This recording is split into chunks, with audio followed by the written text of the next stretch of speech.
we'll guide you through how to make flowchart in Figma. If you find this helpful, don't forget to like and subscribe. People search for this tutorial because many users want to visualize processes clearly using flowcharts in Figma, especially with FigJam. To begin this tutorial, open Figma on your computer. Click the New File icon in the Drafts section to start a new project workspace. From the file options that appear, select FigJam to create a new FigJam board that will be used for diagram creation. On this FigJam board, I will create a login flowchart to illustrate the process of logging into an application.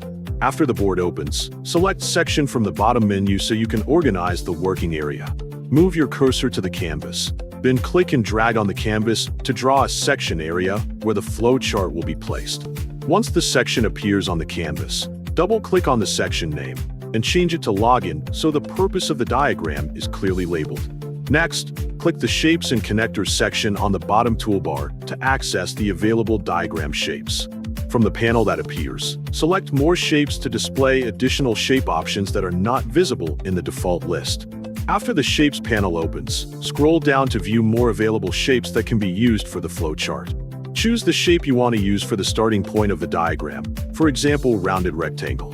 Move your cursor to the canvas and click and drag on the canvas to draw the rounded rectangle shape. After placing the shape, type Start so the shape clearly represents the beginning of the login process.